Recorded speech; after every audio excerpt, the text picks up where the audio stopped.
Welcome back to the Hijinks Ensues Wrestling Podcast. I'm Blue Coyote, joined with my tag team partner for life, Bobby E.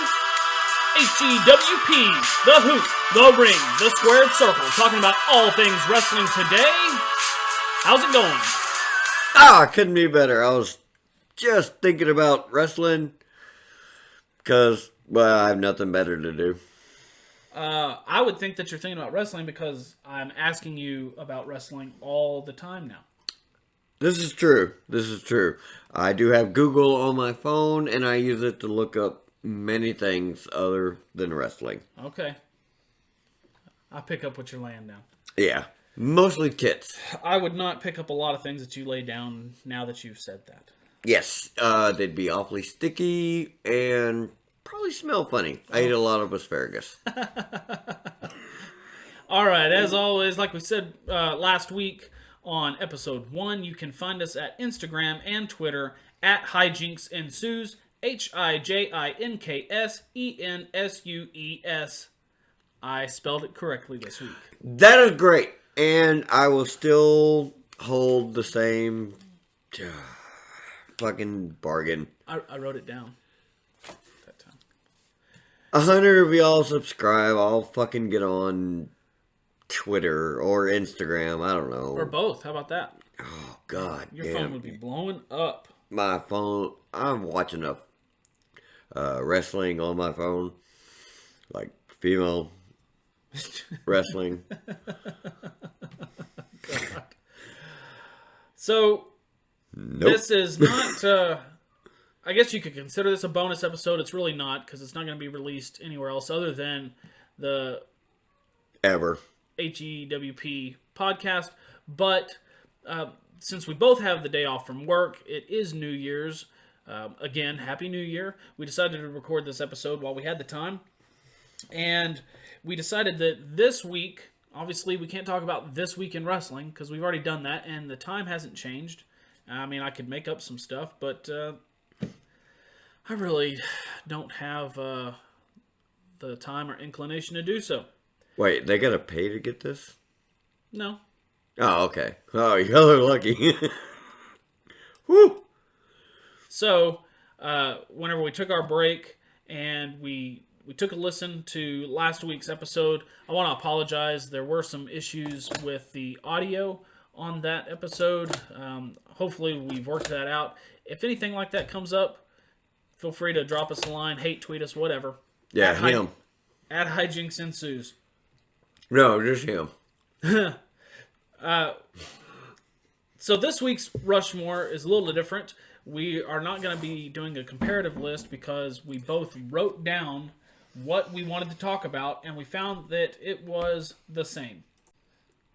The topic we're going to be discussing this week is going to be Texas wrestlers. Basically, what I did is I wrote down a list of who I pick, and I asked Bobby E. I said, "Hey, just off the top of your head, give me 4," and he spouted them out almost in the exact same order that I did mine.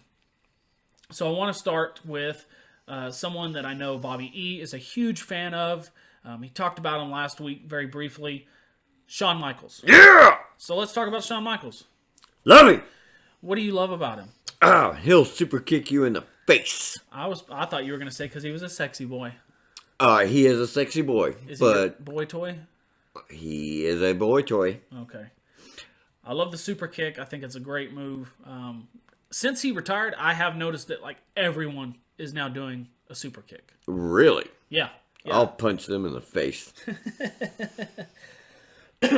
So, Shawn Michaels, you like him because of DX. Is that primarily, or did you like him before that? I liked him before that because he was in... This isn't a call-in show, folks. Stop calling me, Mom!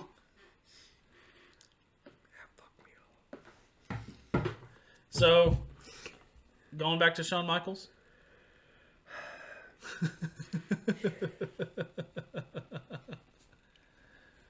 Yeah. Wait.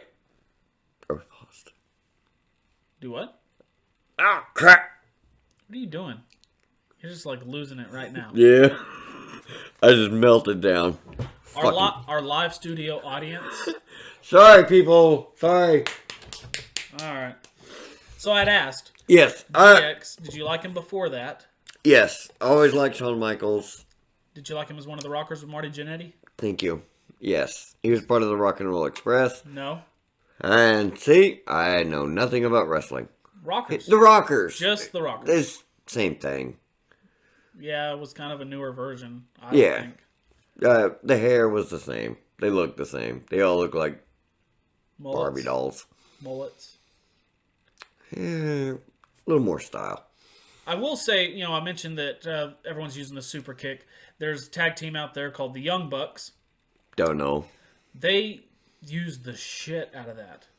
It's like super kick every time you turn around. But they were trained by Marty Jannetty. Oh, well then it's fine. Yeah. I felt like they're keeping it in the family. Way to save my ass there. Yeah, well, that's what I'm here for, bud. That's what I'm here for. Okay, so it wasn't just his singles career prior to DX. You liked him as part of the Rockers. Yes. Okay. And I liked every storyline that he was a part of. I liked him being a part of the Rockers, then going on to being by himself, then going on to be with DX. And once he hit DX and the troubles he was going through, yeah, it kind of hit home. I get you. He's got a really good book out there where he actually talks about all that stuff. And if you can find it anywhere, pick it up. It's a good read. Yes, please read it. I never will. He throws it all on the line there. It's some wrestling books you read they read like fiction. I mean, everyone's just so high up on themselves, but he'll tell you about all of his demons, and it's pretty interesting. That whole demons thing, that played out really well. I did watch that in WWE with him and Triple H, and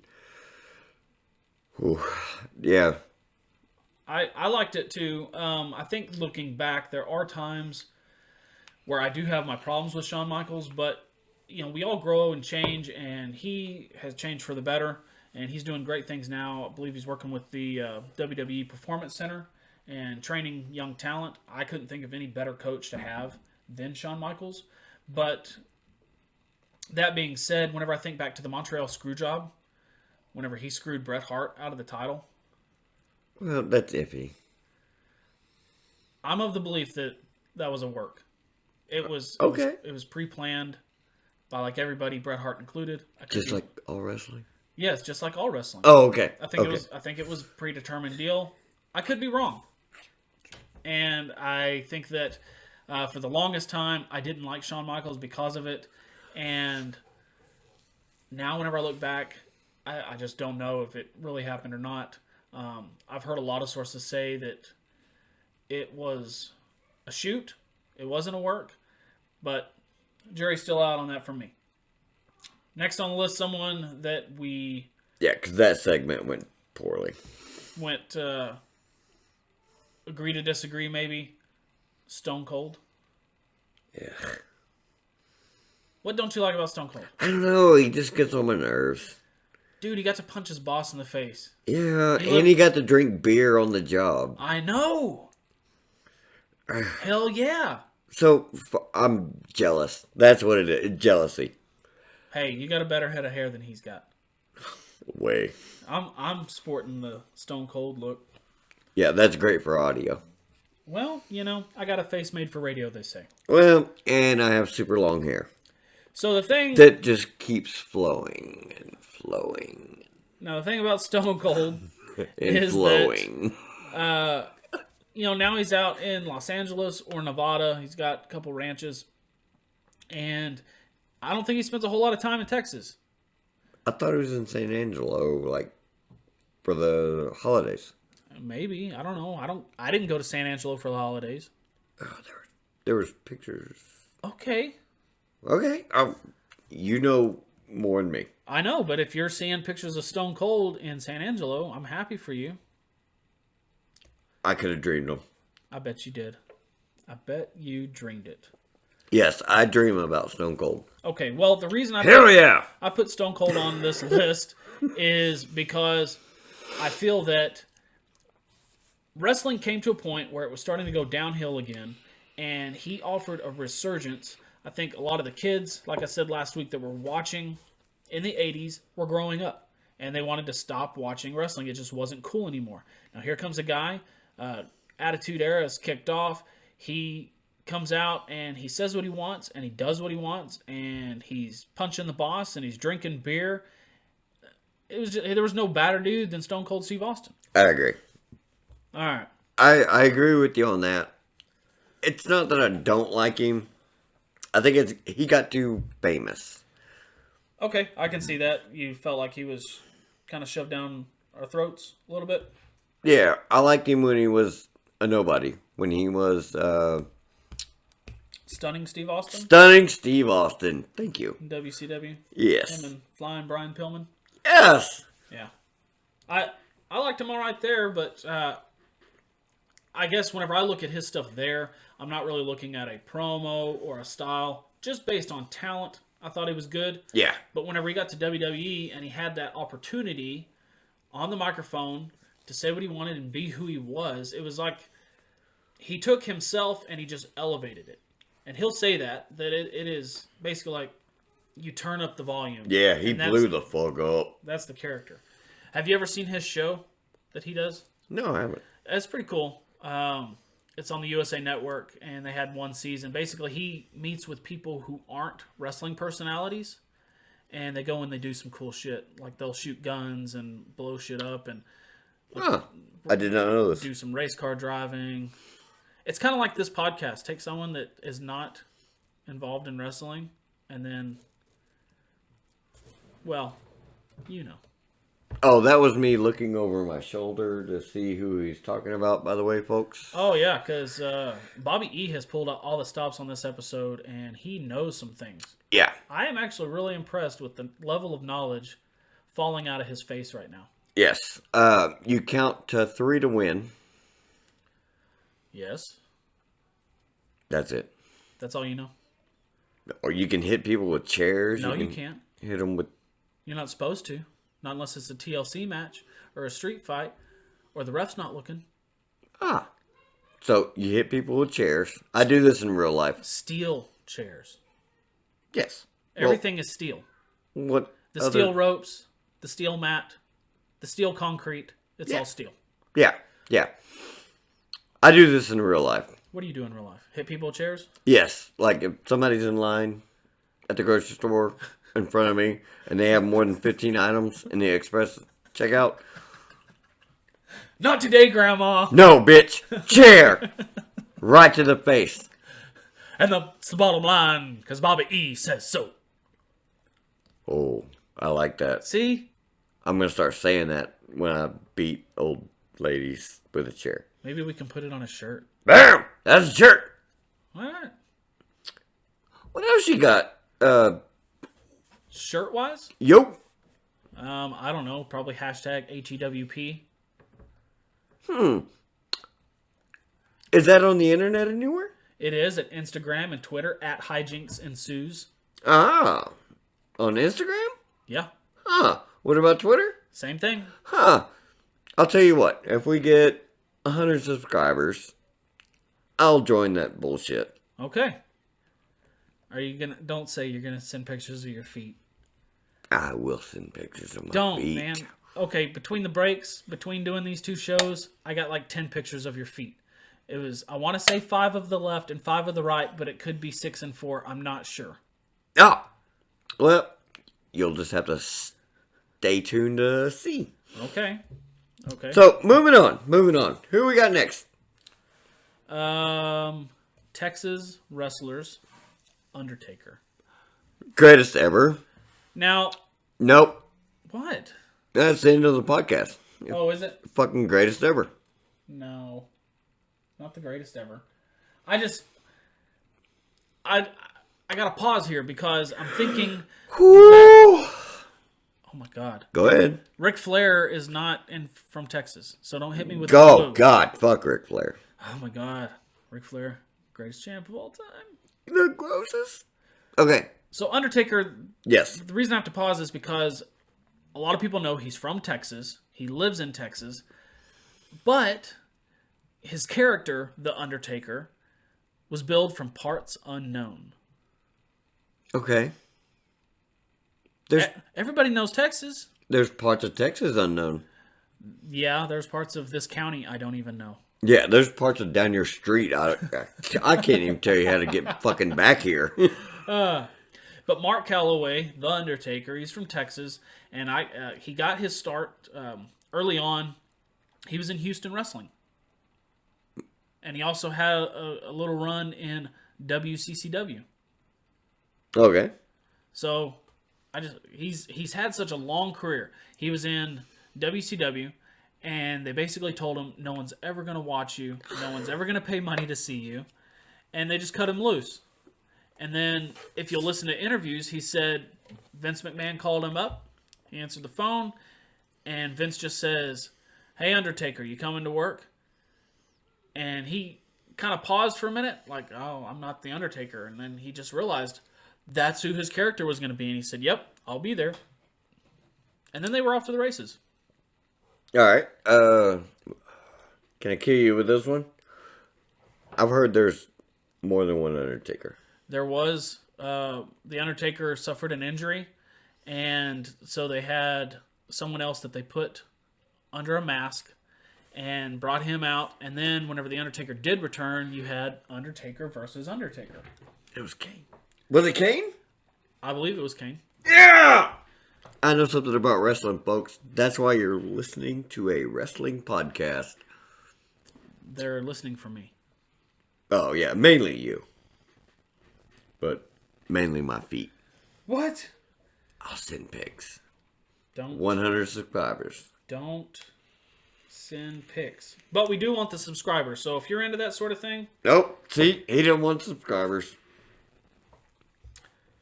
All right. It was not Kane. It wasn't the original Kane. No. You know, The Undertaker, when he first came out, his name was Kane the Undertaker.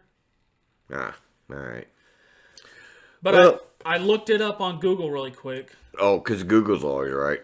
And Brian Lee Harris, retired professional wrestler.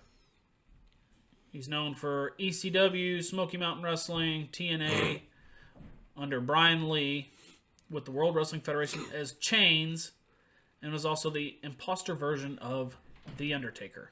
Well, see, I was almost right. I mean, you knew that there was a fake Undertaker. Well, see, I know some things. Now I know that there's a Smoky Mountain Wrestling. I'm going to go join them. You're one of your favorite managers with the tennis racket.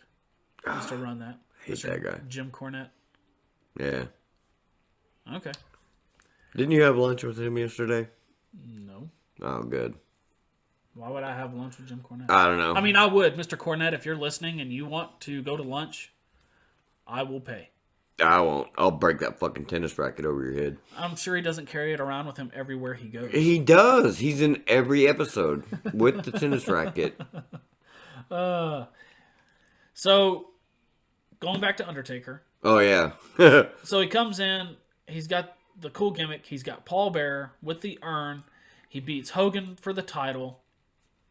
Hogan eventually gets it back. He's got all these other feuds that go on. What about whenever he left and came back as the American Badass? I liked it. As the because biker? I dress like it now. Yeah, you do. You got the headband and everything. Yeah. I liked it. That was one of my favorite times. I know a lot of people who didn't, and I did. I liked it. It was just Taker. It was like apostrophe Taker. He wasn't the Undertaker. He was an American Badass. I liked driving the motorcycle to the ring. I thought that was cool. But going back to Stone Cold, one of the things that made Stone Cold great was he was himself. Just the volume was turned up. And I feel like Taker was the same way. He could be Mark Calloway, but the volume was turned up. And I thought that was tits. I said it. What are you going to do? Yeah. I said it this time. Yeah, that's fine. Okay. I loved it. That was one of my favorite parts of wrestling. Tits? Yes, always tits. Okay. But the American Badass was one of your... Yes, that I was hyped. That got me back into wrestling. And then they went backwards. Yeah, I liked it when he came back as the Undertaker. He scared the crap out of Kane, buried Paul Bearer in a tomb of cement. Yes. Now, as a fan of the Undertaker, Okay. but not knowing all the ins and outs of the biz, do you know about his undefeated streak? The Undertaker's? Yeah. He has never lost WrestleMania? He hadn't until a few years ago. Oh! Well, fuck WrestleMania then. Yeah, it surprised a lot of people. I was shocked. Now, there's been some back and forth that said that he actually got his bell rung during the match and was knocked out. Oh. He was kind of stumbling around, and he told the guy, let's go ahead and go home. That was Brock Lesnar that beat him, by the way. Oh, that UFC. Muppet baby. Yeah, that's who beat him. Brock Lesnar, I'll fight you.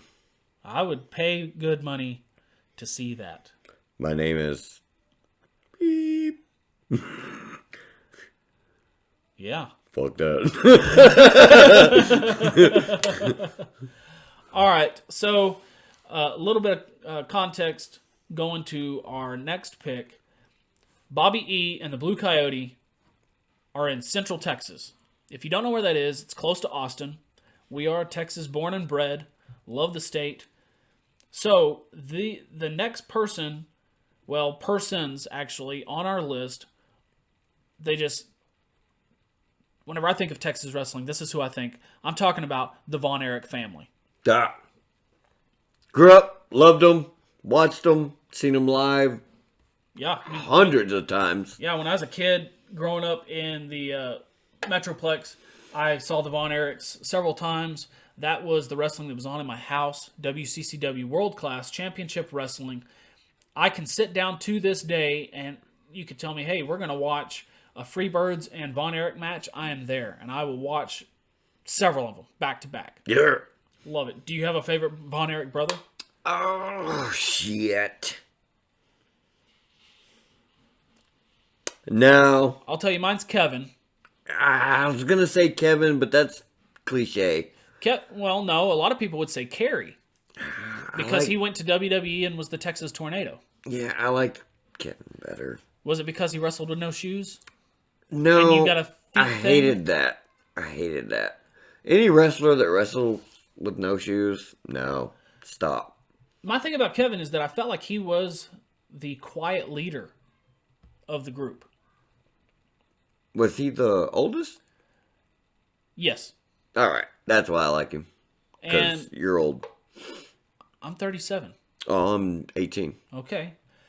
But the Von Erichs, they were like rock stars in Dallas, Texas, and all over the state. And if you listen to Kevin now, he always brings this up, and I don't know much about it. But I guess WCCW programming was shown in Israel. And so he's always bringing it up like our Israeli friends, and he went to Israel and wrestled, and it was like, oh, okay. I wouldn't think that'd be big over there. But Why does that make sense? I don't know. But Kevin is the only surviving Von Erich. Their father, Fritz, who started the company and started the Von Erich name, wrestled as a heel. And he passed from natural causes. Now, there's a lot of members of the family that died of unnatural causes. David passed away on a trip overseas to Japan. There was still some kind of mystery. I don't know what caused it, but he was gone. The family was devastated. While I would feel that Kevin was the leader, and I thought personally that he was the most talented, David was the one who was getting the push with the NWA. He was the one that was slated to get the World Heavyweight Champion. He was the one that was making more appearances in Japan and all over. He was more of a national figure, and I think it was because he had good promos and good work and had the look. I don't know. Kevin was the one I saw the most. And it was... Yeah, it was him that I saw the most. They were very prominent in Austin, Texas. Yeah. Which, by the way, I live nowhere near Brock Lesnar. I'm in a different state.